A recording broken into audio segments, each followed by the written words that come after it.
ini saya berada di kantor Wali Kota Depok guna berbincang-bincang sejenak dengan Bapak Sekda Kota Depok, Bapak Dr. Gigi Ardiono. Yuk kita ke sana. Selamat sore, Pak. Selamat sore, Waalaikumsalam warahmatullahi wabarakatuh. Ya. Kita bincang-bincang sejenak, Pak, kaitan dengan perjalanan panjang Bapak seorang ASN hingga menjadi seorang Sekda Kota Depok. Begitu panjang, Pak. Bisa menceritakan sedikit, Pak? Ya, terima kasih atas pertanyaannya. Pertama, saya diangkat menjadi PNS itu crash program.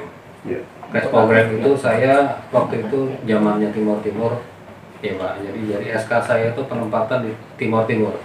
Oh, Instruksi Presiden dari Bapak Presiden Soeharto tempo hari, ya, Impres 84.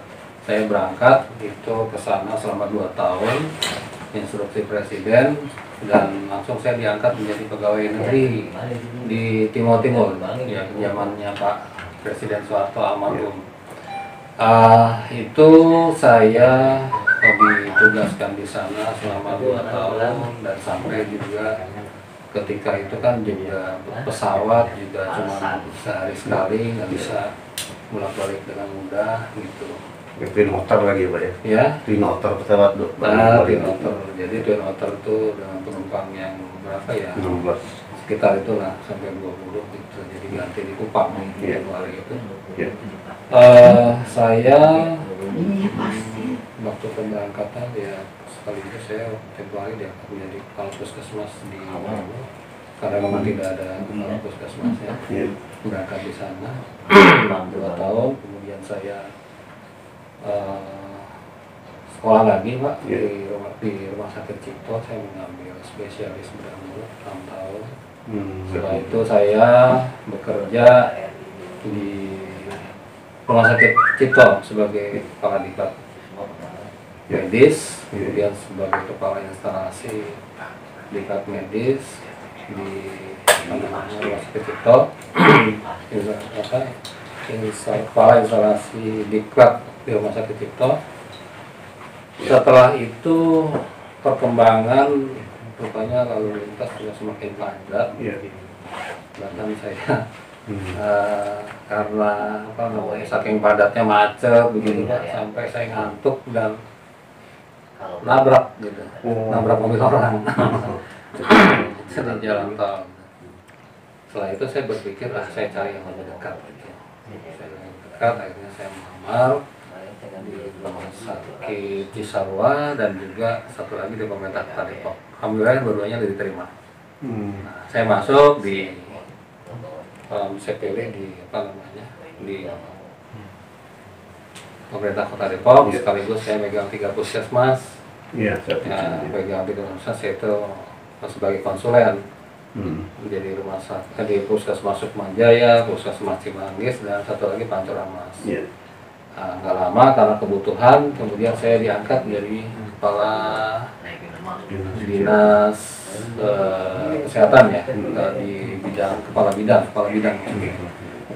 pelayanan medik gitu. Nah, setelah di situ berapa lama kemudian saya diangkat di sekretaris dinas, kemudian saya menjadi kepala dinas kesehatan gitu, Pak. Jadi sejak awal itu saya sebagai tenaga struktural memang. Bahkan saya sebelum kesini waktu di Cipto itu saya ikut diklat namanya ADUM. Gitu. Kalau sekarang tuh diklat pimpinan 4 sama abang saya di sana.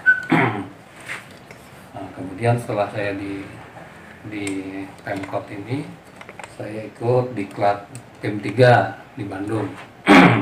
Kemudian saya ikut diklat PIM 2-nya di LAN, Lembaga Administrasi Negara di Pejompongan, Jakarta. Nah, itu bekal saya untuk di bidang manajerial. Nah, kemudian saya diangkat menjadi kepala Bapeda. Nah, kepala Bapeda ya, seorang dari kepala dinas kesehatan. Pak, ada yang menarik ini, Pak.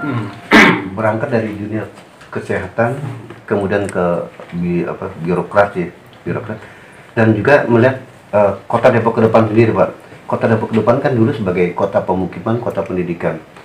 Dan Bapak melihat sendiri bagaimana gambaran apa yang Bapak harapkan ke depan kota Depok untuk warga kota Depok sendiri?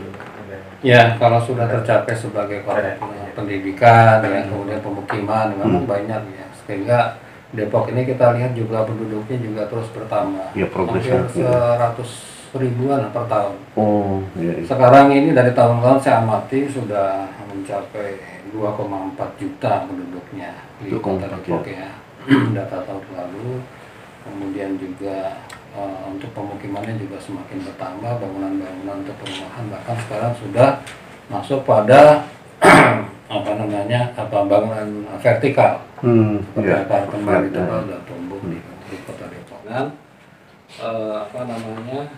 ibu kota, jadi bukan hanya sebagai kota penyangga, tapi juga sebagai metropolitan dan juga sekaligus menjadi kota percontohan.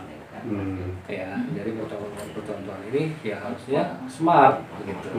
Nah, smart ya artinya Depok ini harus menjadi sebuah kota yang cerdas gitu. Ya, kota yang cerdas inilah menjadi sebagai kota yang smart di segala aspek gitu. Ya, segala aspek kehidupan, berbagai macam kehidupan gitu harus benar-benar masyarakatnya menjadi smart, masyarakat yang cerdas, lingkungan yang cerdas dan sebagainya. Jadi dari SDM-nya yang harus cerdas, Pak. Kalau sumber dayanya manusianya cerdas, otomatis semuanya akan ngikut gitu, Pak. Jadi intinya adalah dia